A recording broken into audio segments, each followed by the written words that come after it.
what happens? Time warp.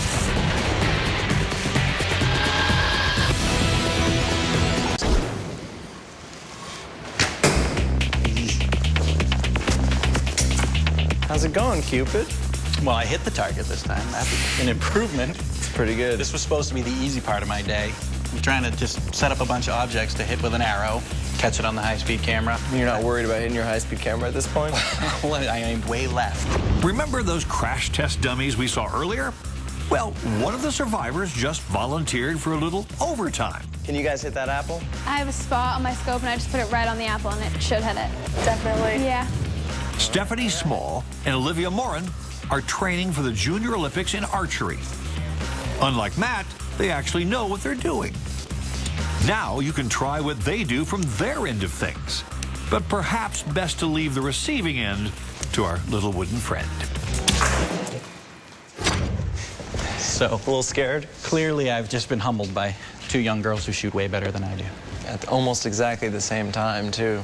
It's crazy to see the apple fly up like this, right? This is maybe taking a 50th of a second for it to hit the head again and have the second arrow go all the way through. All right, so you want to know how long in between? Yeah, we were filming this, 500 times faster than in real life. So that seems like it took a long time, but the apple's falling off the head that entire time. Well, if you were listening, it almost sounded like the hit exactly at the same time.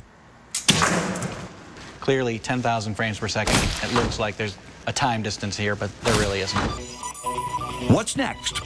How about seeing a soda go pop? Stephanie? And warped?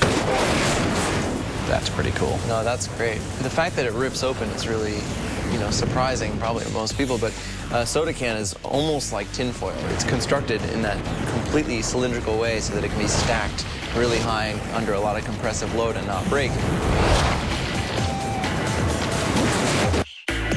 They're consistent about bottle to bottle, or can to can in your case, about how thick they are. But right now, basically, these things are going to rip themselves to shreds. How about trying something a little more festive, like water balloons? Very exciting stuff. Yeah, there's my favorite balloons. It's just unbelievable, period. There are so many things happening in this one clip. It's Right just there. amazing.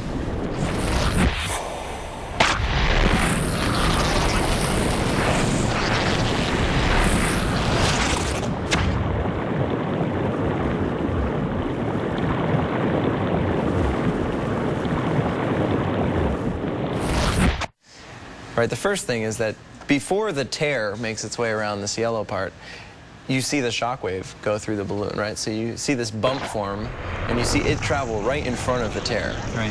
Just barely. But both of those things are going the speed of sound in that medium. So it's roughly, 2,000 feet per second that this is tearing apart. So we had to get this so fast to just see these different transitions happening. You can see, especially when it starts to bunch up, and there's not so much tension holding it flat, that those shockwaves really ripple out, and this forms many layers of shockwave. That's pretty awesome. It's like a cartoon. It's amazing. The water's still sitting there, the balloons are gone.